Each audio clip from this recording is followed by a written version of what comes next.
Hey les newbies, un petit truc léger aujourd'hui pour reprendre parce que pour ceux qui suivent, ça fait un petit moment que j'ai pas posté. Mon retour sur le tensiomètre de roue de chez Amazon, un des moins chers que j'ai trouvé pour 20 € à peu près, un petit peu moins de 20 €. Donc à quoi ça sert? Ça sert à mesurer la tension des rayons. Pour ceux qui savent dévoiler une roue en règle générale ou qui ont au moins compris le principe de pouvoir dévoiler une roue, mais qui sont pas encore super à l'aise, qui ont un petit peu de matos ou qui font ça sur le VTT directement, peut-être que c'est une bonne idée de l'avoir ou pas.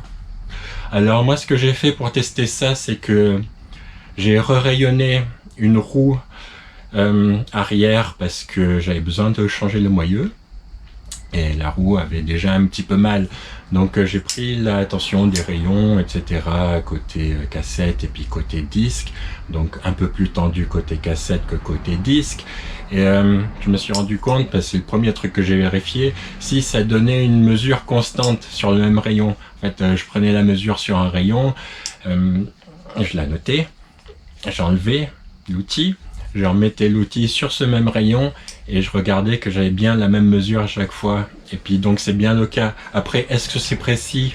Je sais pas, je peux pas vérifier. Même si je me fais un gabarit pour étalonner, vérifier, etc. Ça serait approximatif, comme l'outil je pense. Mais au moins il est constant, ce qui est une bonne chose. Alors je vous explique mon processus de comment j'ai changé la roue, etc. et comment je me suis servi de l'outil, et est-ce que ça vaut le coup ou pas de l'avoir pour 20 €. Allez, on est parti. Alors avant de commencer, une petite présentation de l'outil de près. Une graduation de 0 à 45, à quoi ça correspond? Je ne sais pas du tout, et à vrai dire, je trouve pas ça important. On reçoit un tableau avec des diamètres de roue, des épaisseurs de rayons, avec la tension à appliquer. Mais j'avoue que c'est parti à la poubelle rapidement. On reçoit aussi 2 clés à rayons, une noire et une chromée, qui sont bons à mettre à la ferraille. Aucun moyen de pouvoir régler le calibrage. Mais pour 20 €, faut pas rêver. Petit disclaimer, c'est pas un tuto, mais juste ma façon de procéder pour dérayonner et re-rayonner une roue.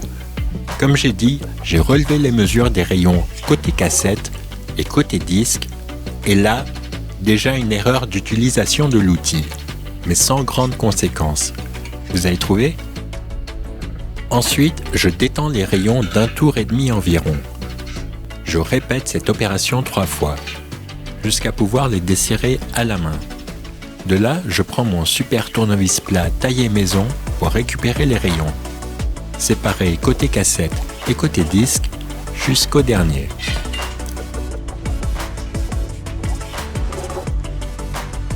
Je trie les rayons intérieurs et extérieurs côté cassette et côté disque, même si dans ce cas, les intérieurs et extérieurs sont les mêmes. Remise en place dans le nouveau moyeu et rayonnage de la roue côté cassette. Une fois terminé, catastrophe.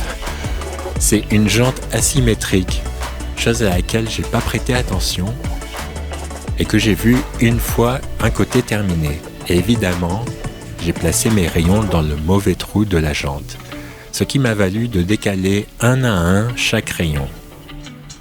Finalement, une fois l'erreur rectifiée, j'ai pu mettre en place les rayons côté disque, puis les têtes de rayons après, juste pour être sûr que c'était bien cette fois-ci.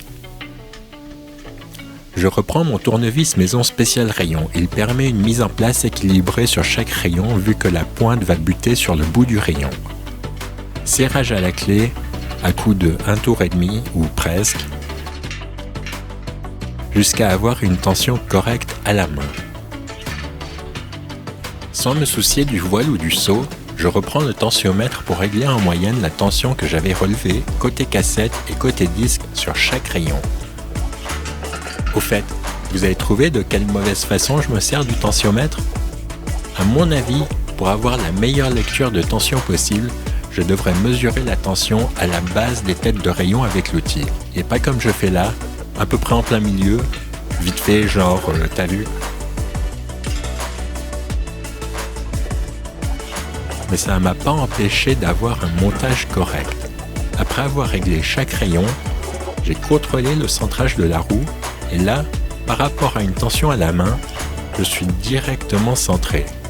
Coup de bol? Je ne sais pas. En tout cas, c'est une première autant je m'en souvienne. Par contre, avoir une tension des rayons équilibrée sur une roue avec déjà un peu de voile et de saut ne permet pas d'avoir une roue qui tourne rond. Chose qui n'est pas le cas sur un cerclage et rayon neuf, je pense. Où pour le coup, il est assez simple, avec des composants de qualité, d'obtenir facilement une roue qui tourne parfaitement rond. Et ça, même sans tensiomètre. J'ai fait ce que j'ai pu pour la ravoir le mieux que je peux, ce qui m'a obligé de mettre beaucoup de tension sur 2 paires de rayons côté cassette et à l'inverse, un peu plus détendu côté disque. Mais bon, le résultat est satisfaisant pour moi, surtout sur une jante première monde constructeur d'un VTT à 1399 € en promo livré chez moi. Donc pour conclure, est-ce que ça vaut le coup ou pas de l'acheter pour 20 €? Je pense que oui, on prend pas beaucoup de risques. Pour ceux qui savent déjà dévoiler une roue, ça peut être un petit plus, ça peut être une aide en fait, surtout quand on achète par exemple des roues d'occasion, elles peuvent être droites, sauf que pour être droites, elles peuvent, comme dans mon cas, avoir 2 ou 3 rayons super tendus par rapport à d'autres pour que la roue tourne approximativement droit. Donc même si on peut le sentir un petit peu en touchant les rayons, oui, ceux-là ils sont peut-être un peu plus serrés que les autres, avec ça au moins on a une valeur exacte, je vais dire oui et non, mais par rapport aux autres rayons, on peut comparer et voir s'ils sont beaucoup plus serrés ou pas. Ce que je pense est une bonne chose.